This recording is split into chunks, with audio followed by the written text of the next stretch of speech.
एक सज्जन परिवार रहता है महाराष्ट्र के पालघर बोईसर शहर में, यादव नगर में पटवा परिवार रहता है। और उनसे वार्तालाप हमारी जब हुई, उन्होंने बताया अपने परिवार के बारे में। बड़े ही साधारण हैं, ज्वेलर्स की दुकान है, ज्वेलर्स का काम करते हैं, मंगलसूत्र बनाते, धागे रखे होते हैं। तो क्या करा उन्होंने, जो उनका नाम है जय कुमार पटवा जी, जानते होंगे आपके नाम, क्योंकि आप लोग जैसे सुन रहे हो तो लग रहा है कि आप लोग जानते हैं। तो उनके जो पुत्र का नाम है, तो उन्होंने अपने पुत्र का नाम नारायण रखा है। मैंने अजामिल की जो कथा संक्षेप में बताई थी कि संतों ने कहा था कि अपने बेटे का नाम नारायण रखना।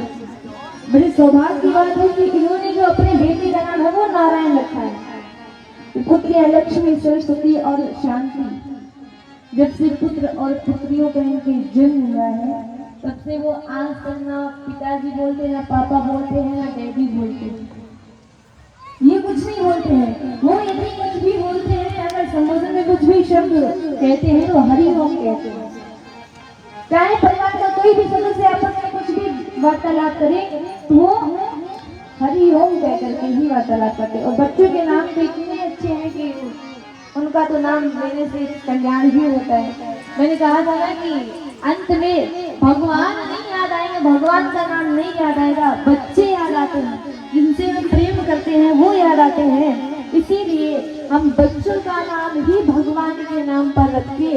अजामिल ने अपने बेटे का नाम नारायण रखा। बेटे को पुकारा था, लेकिन उस नारायण के कानों में आवाज पहुंच गई थी और भगवान ने अपने पास भेज दी। कितना सज्जन परिवार सुनकर के मुझे बहुत अच्छा लगा कि उन्होंने जो अपने पुत्र और पुत्रियों के नाम रखे वो बड़े ही सुंदर नाम है। आपस में भगवान का नाम लेते हैं, तो भगवान के नाम की ही तो लगता है और विशेषता है। आजकल का जो युग आ गया है, समय ऐसा आ गया कि हम जन्म दिवस बच्चों का मनाते हैं।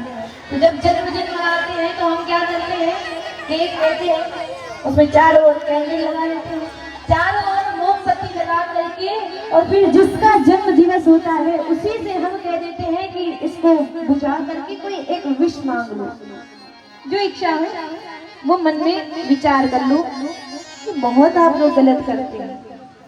सबसे पहली बात, ये केक काटना सनातन धर्म में है ही नहीं।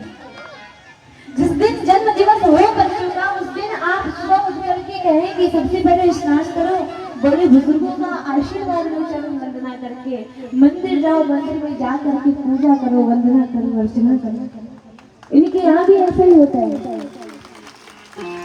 जब जन्म दिवस मनाया जाता है तो दीप प्रज्वलित तो किया, लेकिन दीप बुझाया कभी नहीं जाता। ये कभी नहीं यहाँ पर काटा जाता है।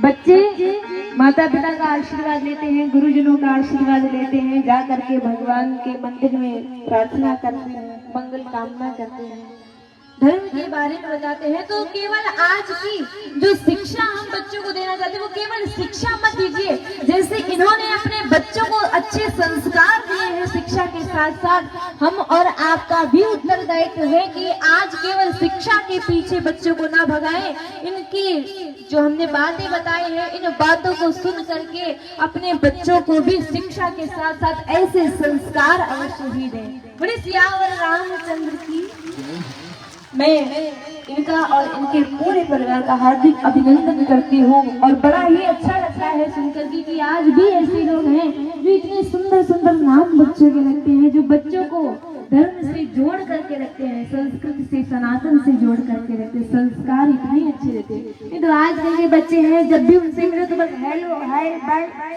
सुबह उठे गुड मॉर्निंग, रात को सोए गुड नाइट। और बच्चों का क्या कहें, जब तक घर के बड़े शिक्षा नहीं देंगे तब तक बच्चे भटकते रहेंगे।